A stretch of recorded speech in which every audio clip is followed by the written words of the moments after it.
Hello everyone, this is Amarjit and I am currently working as a data science and business analytics intern under the graduation rotational internship program of the Sparks Foundation. And today I will be presenting my task 2 of this internship program. The task was to create a decision tree classifier and visualize it graphically. The dataset which you have been given can be accessible from this link. So let's get started.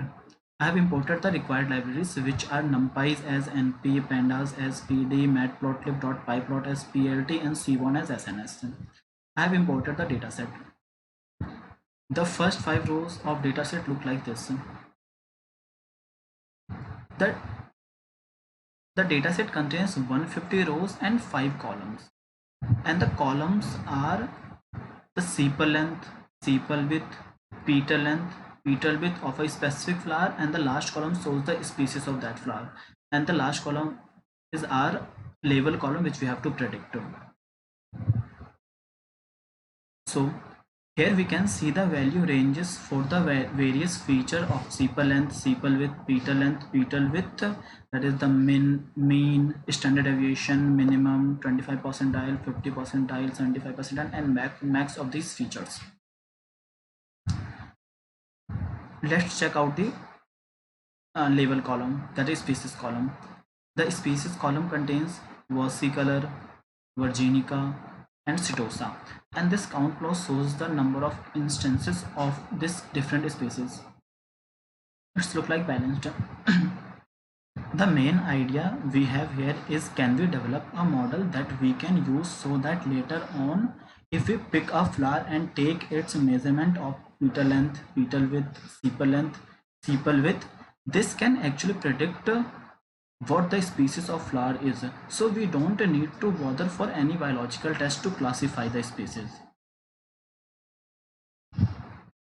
Now we have done the scatter plot to see how separated the classes are. So we can see the Setosa species just based on petal length and petal width is actually quite separated, but it looks like versicolor and virginica tend to be a little more similar.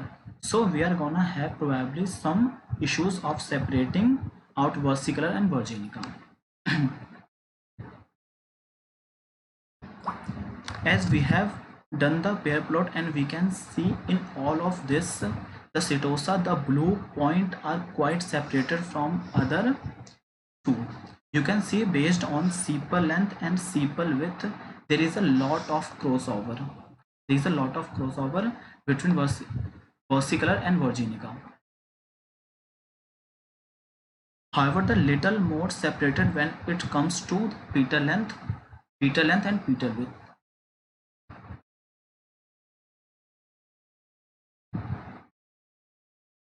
Based on the result of a heat map, that there is some strong relationship of sepal length and petal length, sepal length and petal width.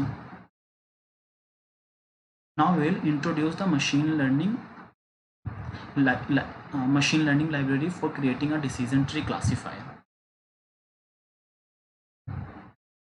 First, I have separated the labels and features, that is divided the dataset into features and label variable. The X contains the physical measurement of the flowers, which are sepal length, sepal width, petal length and petal width, and the Y, which is the label column, contains the species of that flower. I have split the dataset into X train, X test and Y train, Y test, and I have used the test size as 20%, random state of 35. Now I have created a base model without altering any hyperparameter, and then I have used the grid search CV model to search for the best hyperparameter of the model.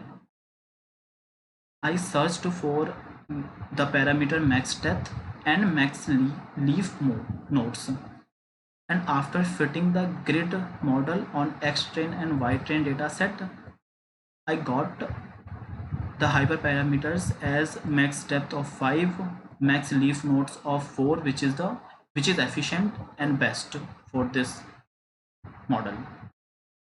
Now After I got this, I have created a model using these hyperparameters and fitted that model on X-train and Y-train data set.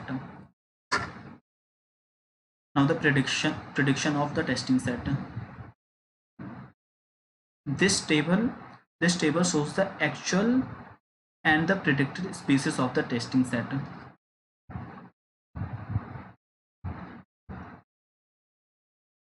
This shows that the petal length and petal width are highly important for classifying the different species, which really makes sense as we have already shown graphically that Setosa species can be easily separated based on any feature, but there is a lots of crossover between Virginica and versicolor based on sepal length and sepal width.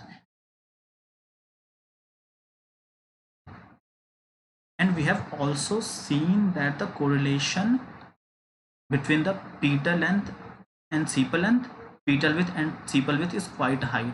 So that's why the model didn't give any importance to sepal length and sepal width and did the whole classification based on petal length and petal width. Now move on to model evaluation. I have imported the classification report and plot confusion matrix. The classification report shows the precision as 1, which is the model predicted 100% accurate. The model predicts the testing data 100% accurately. The confusion matrix also shows the same result, that is for a actual 11 instances of Setosa, the model predicted total number of Setosa variables as to 11 and did any error. Didn't do any error.